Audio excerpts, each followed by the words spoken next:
Mark your calendar for June 12th, 2025. Latitude Media is holding its fourth Transition AI conference in Boston. This year's theme, Energy Infrastructure in the Era of AI-Driven Load Growth. We're going to bring together investors, developers, researchers, and tech companies to talk about the creative ways to meet data center demand. And companies include Fervo Energy, Form Energy, Scale Microgrids, Spark Fund, KKR, Generate Capital, Orenia, FlexGen, National Grid Partners, and more.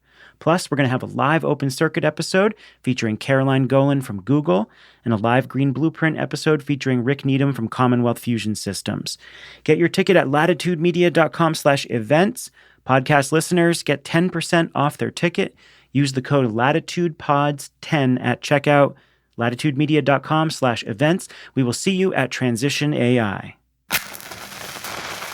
Latitude Media, podcast at the frontier of climate technology. I'm Shayle, and this is Catalyst. Have you ever went to IKEA and bought like 4 pieces of furniture of the same type and constructed them yourself? The first one, you probably break it and have to go back and find a few things that you're missing. The second, third, and fourth ones, you're just knocking them out of the park in terms of how long it takes you to do it. And the same is true for nuclear, and that's just been proven over and over and over again. Coming up, new nuclear is coming to the U.S., right?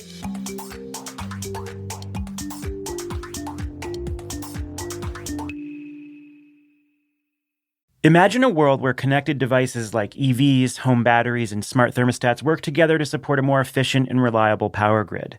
Well, you don't have to imagine it anymore. This vision is a reality today thanks to Energy Hub.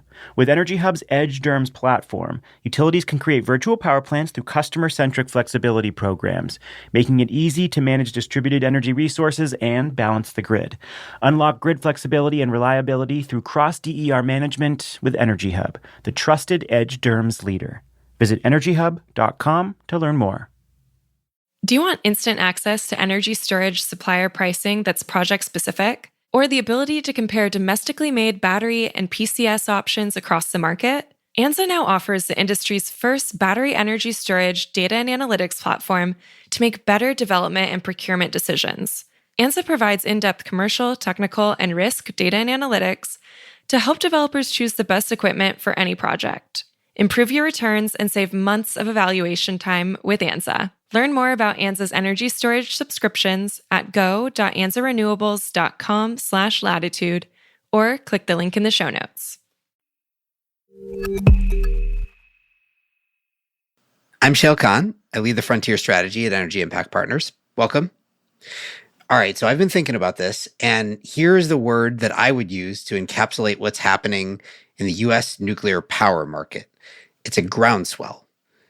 I don't think anyone would deny that there's something happening here, driven by a combination of political support and load growth, off-taker interest, capital formation, possible regulatory reform.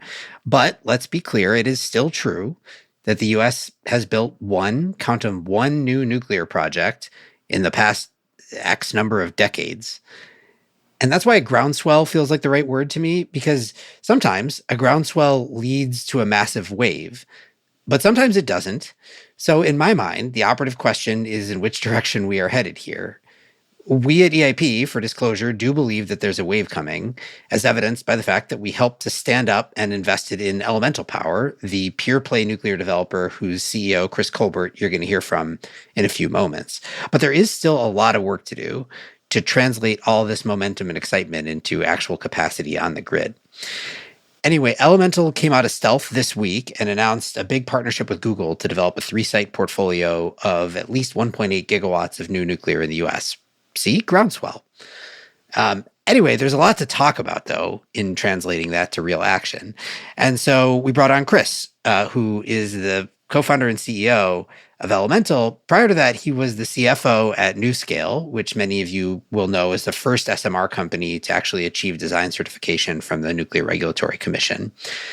And again, for disclosure, as I mentioned, we at EIP are investors in Elemental, and I'm on the board. Anyway, here's Chris. Chris, welcome. Thanks for having me. Let's start by, I guess, getting your overall take on the state of the market, such as it is for new nuclear in the U.S. You've been in it for a while. What does it feel like? Like, where are we today? Yeah, so, I have been in a while. I first was recruited over to nuclear in 2007 at the first nuclear renaissance, but, it's been through its ups and downs since that time. But now I think that there's the right confluence of both, market demand, investor sentiment, and regulatory and government policy to really make it happen this time. And we feel pretty well, situated to make that happen in this marketplace. So I'm pretty comfortable with where it is and really excited about where we are, given the journey I've been through with nuclear. Yeah, you said the first nuclear renaissance in 2007 or so. That one was a mirage, right? So the question is this one going to be different? Yeah, so there's a couple of reasons why I think it's different this time around. Is that all the things that we learned from that first Renaissance, and keep in mind, like the Vogtle 3 and 4 project came out of that first Renaissance. That's and true. While not a total mirage, just a project. Not a total mirage, just a project. And it had issues, but all the things that we learned from that first time around in terms of the policy, the offtake, the execution stuff, I think is now all available to us. With people who are involved in that to make this, next round be successful.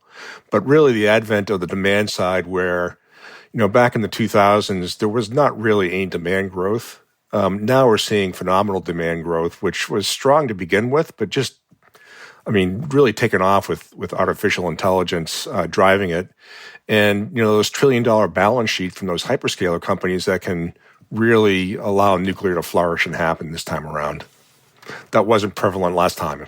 Right. So I wanted to talk through the sort of where we are now through 4 lenses, which I think are the key lenses, and you've already alluded to a couple of them. But so one is offtake and customers. Second is suppliers, OEMs, like who's actually making reactors and of what kind and so on. Third is the role of the utilities, who obviously have a big role to play here. And then the fourth, maybe the big one at the end, is the regulatory, state of regulatory environment for nuclear projects and nuclear reactors. So the one you talked about the most already, we can just go through relatively quickly, which is the offtake side. What difference does it make? What I think historically, correct me if I'm wrong, anybody who was considering new nuclear in the United States wasn't really doing a corporate PPA type offtake prior to this new wave right now, where obviously you guys just announced this big deal with Google. All the hyperscalers have made some kind of announcement or another on nuclear. So it feels like one big change there is, of course, there is load growth in general, but also you've got this class of corporate buyers that are generally universally leaning into nuclear and interested in doing something creative with their balance sheets, right? Going above and beyond just saying, okay, I'll sign a PPA when you get the price down sufficiently. Yeah, absolutely. The first time around, it was all based upon regulated utilities getting the ratepayers to underwrite it. And, at the time, they were trying to underwrite, $17 billion, $20 billion projects, and their balance sheet or their market capitalization may be $20 to $30 billion.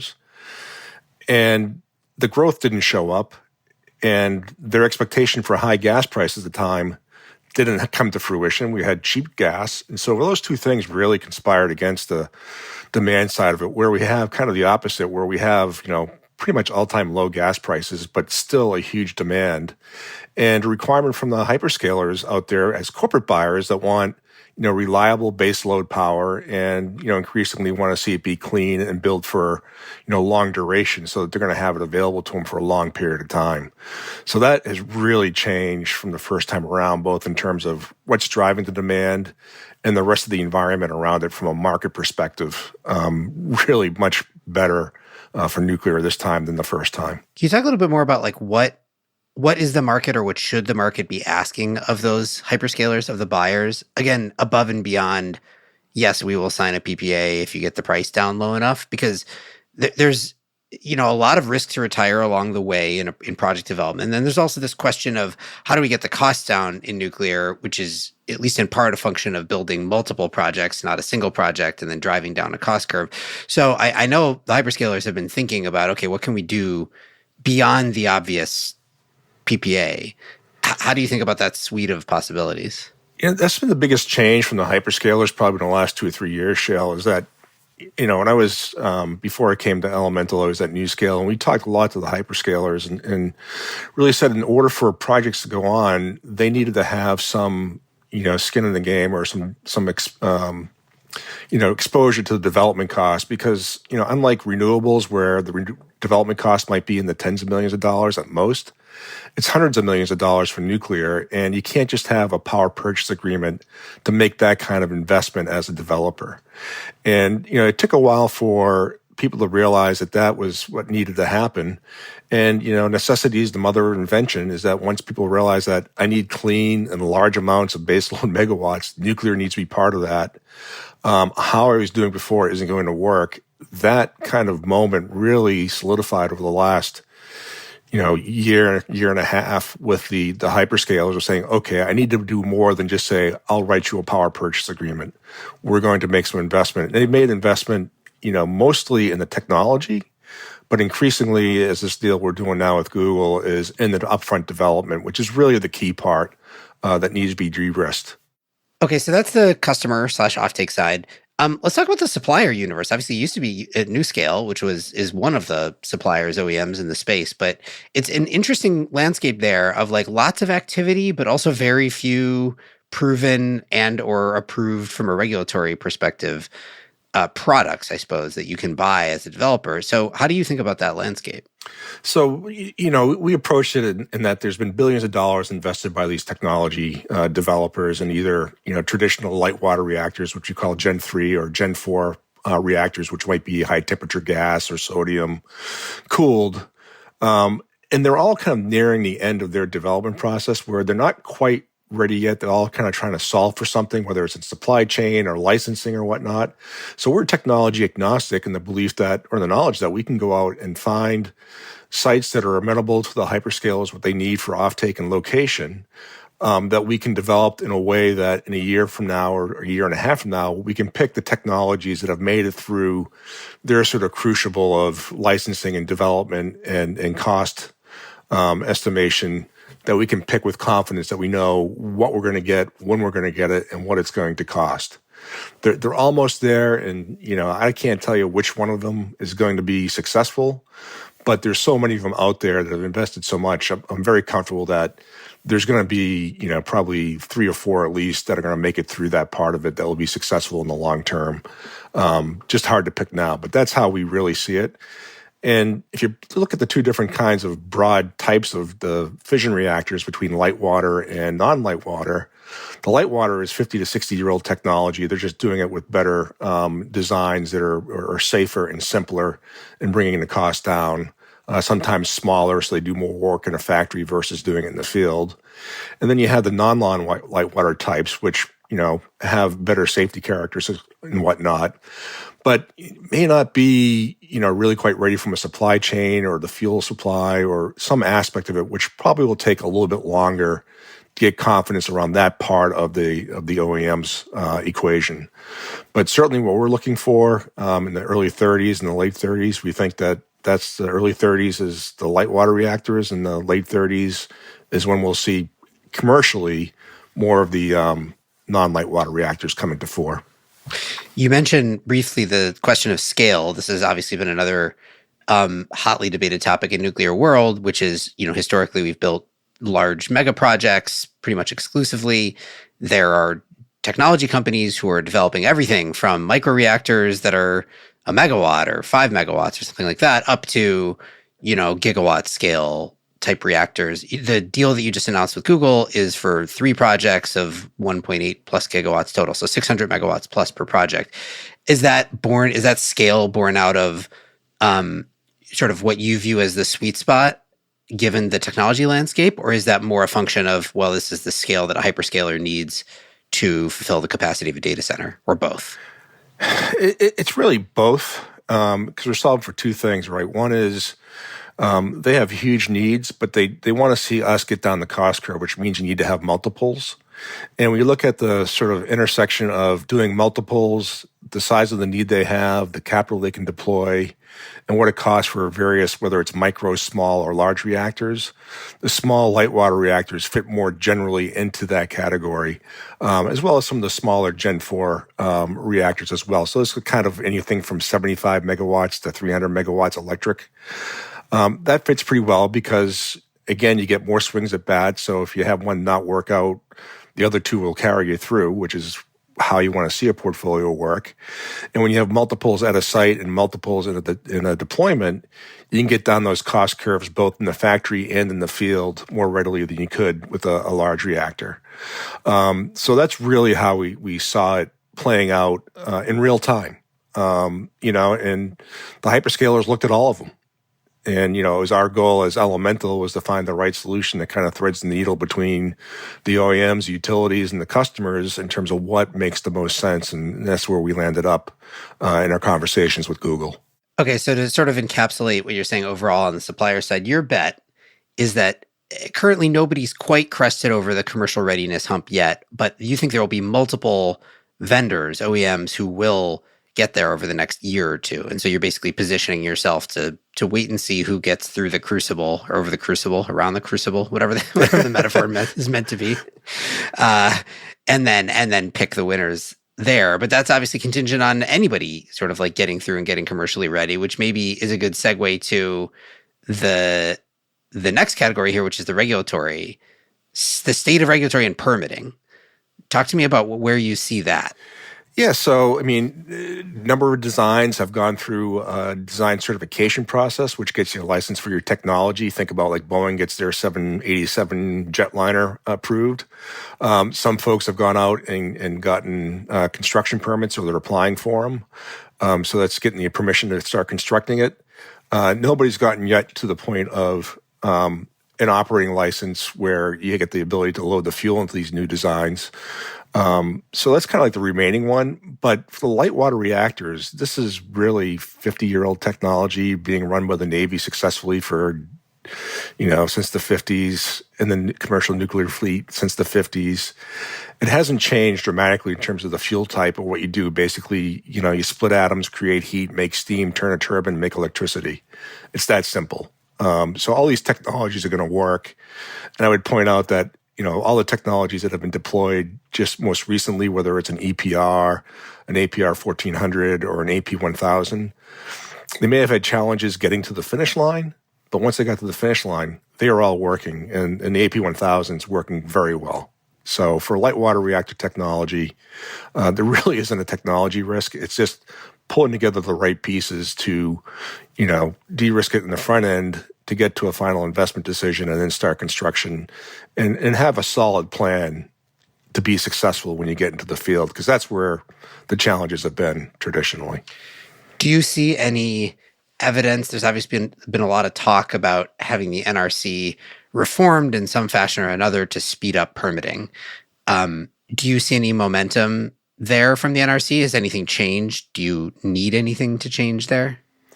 So, there's been a lot of legislation over the last several years really driving the NRC to revise its policies, become more balanced in its approach for, making sure to maintain the safety to the public and the environment, but, recognizing that there's a public benefit for nuclear power given its clean baseload attributes. That has been demonstrated by reduced timelines for them to review various applications that I've observed just in the 15 years I've been in the nuclear space, where, what once took 4 years is now being done in 2 years. The hope is that we'll get down to maybe a year and a half. But, what you'd like to see is that for this baseload technology, which is what it is, to be sort of in the same time frame of development of a traditional combined cycle gas plant, which might be, 2 years of development and licensing, and then 2 years construction, and then, 4 years or 5 years you're operational. We're not there yet, but I do see a path by which you get down to, from the 7 to 8 years we're looking at the first ones, to getting down to 5 or 6 years, which to me really makes a game changer when people have their planning horizons. That brings it all forward to be a real equal discussion. And, I think we're going to get there. And we have been getting there, clearly. All right, so then the final lens through which to look at the current state of affairs, I think, is utilities who operate basically all of the existing nuclear in the United States. Georgia Power is the one company that has actually built a new nuclear generating facility in the past, 3 decades, 4 decades, whatever it's been. And now many of them are also exploring new nuclear, but I think coming into it maybe with a little bit more caution, at least than the hyperscalers seem to be. What's your perspective on what you're hearing from utilities? Yeah, so what I hear from utilities now is what I heard from utilities back in the past, right? Is that they fundamentally can't take development risk, and that's having done fossil plant development. I did that for 15 years of coal and gas plants. That's a business where you expect to make 2 or 3 times return on your investment on the development of that FID, and that doesn't happen for utilities. They're stuck at 10%, right? So they're taking 3x risk for a 10% return. It just doesn't work out for them. And we're seeing with many of them, not all of them, but many of them, is a desire to have a developer like Elemental come in, align with the hyperscaler, take care of the commercial risk, take care of the development and the construction risk, and then transfer the asset at commercial operation when, you can just look at what Constellation trades at in terms of what their cost of capital is. Pretty easy for them to do that, very huge markups and value to them to do so. Or they can operate the plant as the operator for it in their territory. And we're looking at all those models with them. But, what we really see is that the recognition that somebody needs to come in to take that development and construction risk. The government's taking a piece of it, but there's going to be a slice left over for the private sector. And utilities just aren't the right investor for that, because they're just a fundamentally different risk profile from what a developer does traditionally. I think the other thing that we're seeing from utilities is interesting is like the subset of utilities that already have operating nuclear that either has retired already, was operating and has retired, or is scheduled to retire, or that they were thinking about building but then stopped building. They're all kind of re-examining all of that and saying, maybe there is a nuclear renaissance coming here. How do I take advantage of the fact that I do actually have experience in nuclear to get that capacity back online or online in the first place? And that seems kind of universal, right? Like I feel like every utility in their boardroom, if there's nuclear somewhere in their fleet, or there was supposed to be nuclear somewhere in their fleet, they're taking a fresh look at it. Yeah, I think that most of these utilities that are operating utilities of nuclear plants, if they had the opportunity to pick up an existing operating asset or one that was, largely complete and de-risked, they'd be very inclined to do it because you just look at what, Constellation stock price has done. That's the example I look at since it floated. It's just been phenomenal returns because of the preponderance of nuclear in its base. And that's a purely merchant generator. It's not even a regulated utility, Constellation. It's, phenomenal in terms of what it's done. But that just proves the value of nuclear to all these folks. It's how do you get the assets on there? And, interestingly, through the investment that EIP made in Elemental, we're exposed to a large number of those operating nuclear utilities. So we have that capability of working with them, and they're familiar with what we're doing. And, in part, validated what we are claiming to do, which is to really span the void between the billions of dollars that have been invested by OEMs doing new designs and the gigawatts of demand required by hyperscalers. How do you meet those two things? And us coming in the middle and making that happen is really what Elemental is about. Catalyst is brought to you by Energy Hub. Energy Hub helps utilities build next-generation virtual power plants that unlock reliable flexibility at every level of the grid. The Energy Hub platform takes the guesswork out of balancing energy supply and demand. It uses machine learning to control customer-owned distributed energy resources, like EVs, home batteries, and smart thermostats, to precisely shape load profiles for grid flexibility and reliability. As the industry leader, Energy Hub helps more than 80 utilities manage 1.6 million devices. That's more than any other edge DERMS on the market. Click the link in the show notes to learn more or go to energyhub.com. Catalyst is brought to you by ANSA. ANSA offers a one-of-a-kind data and analytics platform and advisory services to support better project development and procurement decisions. For energy storage developers, ANSA's platform provides crucial information that you never had easy access to before. Now at your fingertips is real-time pricing for a long list of system configurations to suit any project. ANSA provides a 360-degree view of the market with lifecycle cost analytics and commercial, technical, and risk data. With ANSA, developers can easily determine which products to use in their designs, finance models, and RFPs. Learn more about how ANSA helps save time and maximize profit at go.anzarenewables.com/latitude.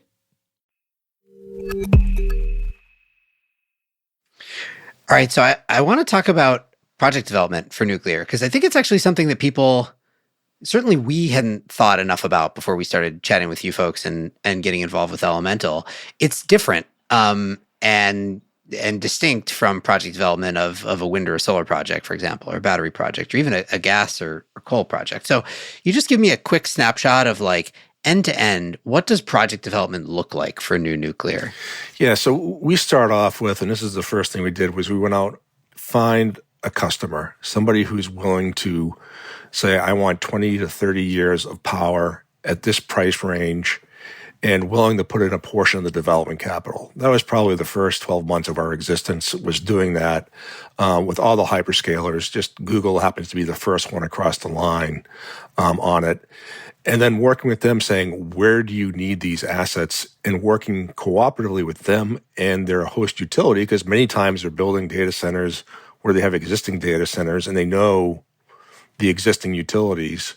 We're coming in saying, we don't want to get between you and your customer. We just want to give you what your customer wants in a way that works for you as a utility. That's a very different model from what you saw, in the late stages of fossil, which I participated in, which was basically, if you build it, they will come. Also with renewables, where go out and get a plot of land, connect it, and then go hunt for a PPA from somebody. We've reversed that process by putting the customer and the demand first, then finding a site, working with the utility, go through the red flags analysis of it, do it in a technology agnostic manner, which you can do in the NRC process under an early site permit application. And then once that's in and you've gotten the site proven up from that perspective, and that's really the environmental characteristics of it, you then select the technology and do a construction permit that's particular to that technology. And that, kind of brings us to, say 25, 26, we're doing that first part, 26 to 28, we're doing a construction permit, 29, we start construction, and by 32, 33, we're operating the plant.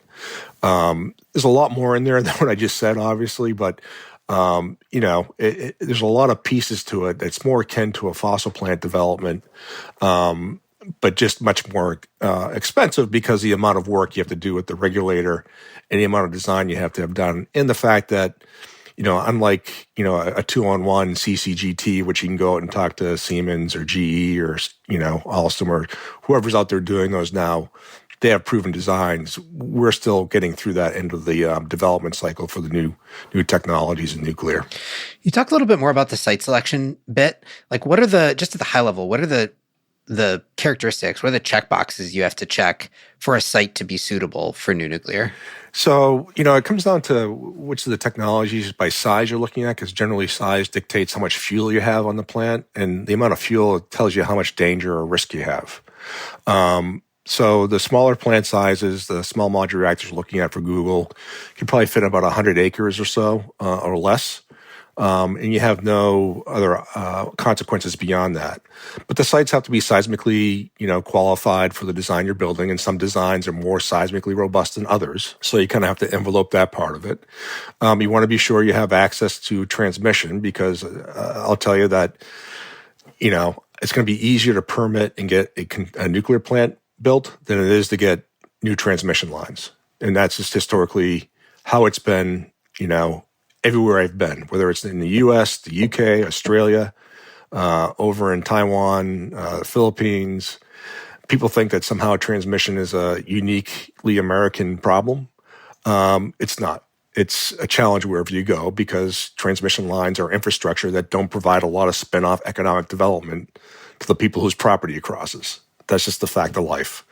So you want to be close to that. But fortunately in the US, we have a pretty robust system where any former coal plant or any former large industrial site will typically have the transmission infrastructure necessary for it.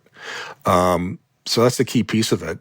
And then beyond that, it's pretty much, you can be in a lot of places. And we have a proprietary system that we've developed through a number of different databases and vendors to rapidly just select down those sites that meet those criteria, and then layering over it, where is it that our customer wants to be in the utility they want to work with. And that's probably the interesting thing, because people, started off, investors asking like, well, what's the right place to be? And the answer is the right place to be is where our customer wants to be. Well, where do they want to be? And what we found is that there is some geography to it, but they are more focused on who the utility is they're working with because they feel they have a better relationship with some utilities than others.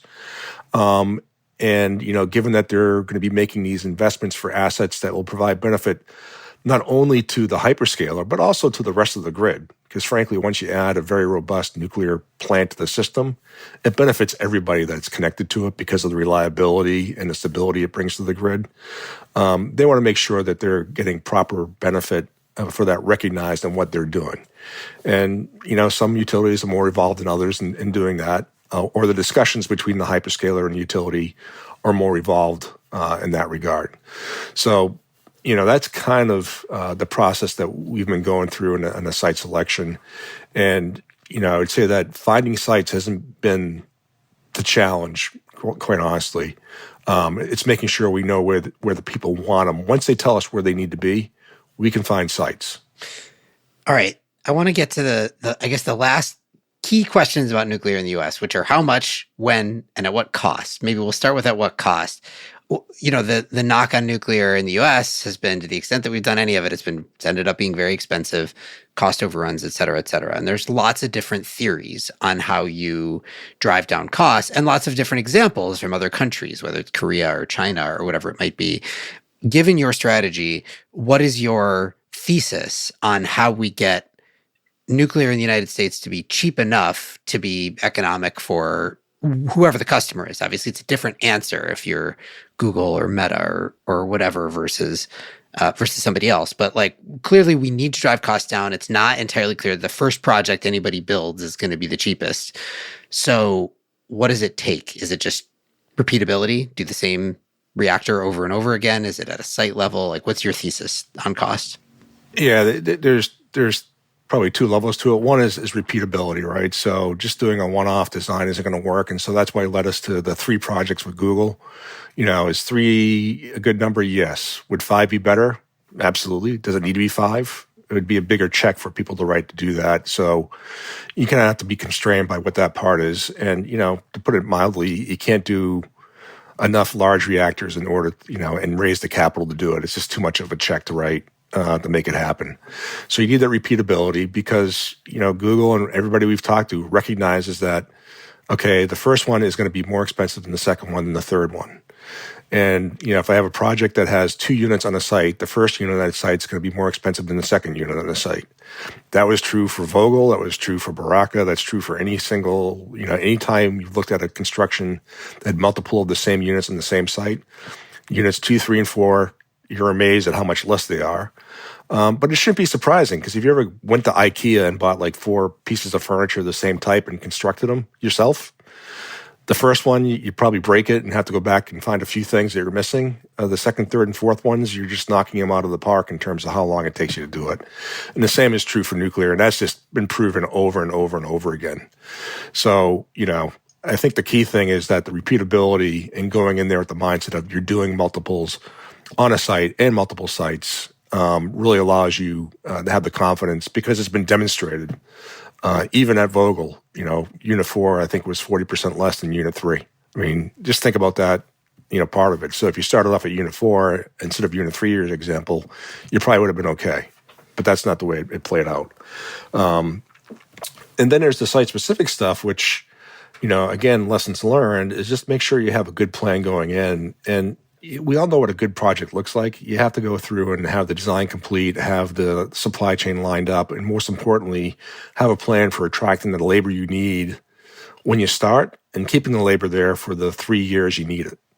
And that's, not that hard. You just got to be able to, as an owner, admit that if I have to pay a person $5 extra an hour to keep them working on my project as opposed to going down to the data center project down the road, then you pay that because if you don't, the cost for delay is not $5 an hour. It ends up being 5 times that. So it's really kind of having a plan and sticking to it and working with labor because that's the most uncontrollable aspect of this because, we're a free country and labor can go where it chooses to go. You're not going to prevent that. So your best goal is to make sure you incentivize them properly and treat them well, and you should have a successful project. All right, so that gets to our final question, which is how much and when. Not specific to Elemental, but what's your view? I mean, you did mention some timelines for projects you guys are working on where you expect commercial operation in the early 2030s. Realistically, given what you see out in the landscape in general, how soon do you think we could or will have new nuclear operating in the United States? And how much can we get in like the time frame that matters to today's customers? Yeah, so, our goal was to have a gigawatt under construction by 2030, 10 by 35, and 100 gigawatts by 2040. We're now looking at 4.2 gigawatts by 2030, so we've already quadrupled that or halfway there to our 2035 goal. I think realistically for commercial deployment, it's going to be the early 30s. OPG, it's just in Canada, so it's not part of the United States yet. It's right? Ontario Power Generation. Caveat that. Ontario Power Generation. Up in Canada, they're talking about their first plant being a GEH BWRX 300, starting construction, nuclear safety-related construction this month or next is what they had announced. They haven't announced it yet. And then being operational by 2029, 2030. So North America, that's the time frame. You have others like Dominion, Duke, TVA, AEP, Holtec with their plant out of Palisades, all talking about light water reactors, small ones in the early 2030s timeframe. So I think that's still a pretty good prognostication on it in terms of when we'd expect to see it. Arguably, some are further ahead than others. But again, it's, whoever starts first doesn't mean they always finish first. But I think for a number of reasons, we can see these folks being available and working those projects in the early 30s. And in terms of the cost, the first ones are going to be expensive, but, overall, we're looking at, once you get down the curve, we're probably, $10,000 a kilowatt. So if you have a 600 megawatt plant, that'd be about $6 billion. The first one might be, 15, 20% more than that. The follow-on is going to be less and less and less. So, we expect these to come down fairly dramatically over time as we get through it. But getting through the first one is key. And we have a plan for doing that to be successful. And we have great support from, folks like Google who recognize that, okay, I'm willing to accept the first one's going to be more expensive, but I'm sure as heck not going to accept that the second and the third one cost the same. And they won't. We're comfortable with that. All right, Chris, great to finally be able to talk about this publicly. Excited to go on this new nuclear journey with you for the next, hopefully, decade and not decades. Well, I've already been at it for 15, so it's another 20 or so, right? That's right. But, yeah, I'm with you. I expect to have 10 gigawatts by 2035, and you can hold me to it. I plan to. All right, thanks, Chris. This is great. Chris Colbert is the CEO of Elemental Power. This show is a production of Latitude Media. You can head over to latitudemedia.com for links to today's topics. Latitude is supported by Prelude Ventures. Prelude backs visionaries accelerating climate innovation that will reshape the global economy for the betterment of people and planet. Learn more at preludeventures.com. This episode was produced by Daniel Waldorf. Mixing and theme song by Sean Marquand. Stephen Lacey is our executive editor. I'm Shayle Khan, and this is Catalyst.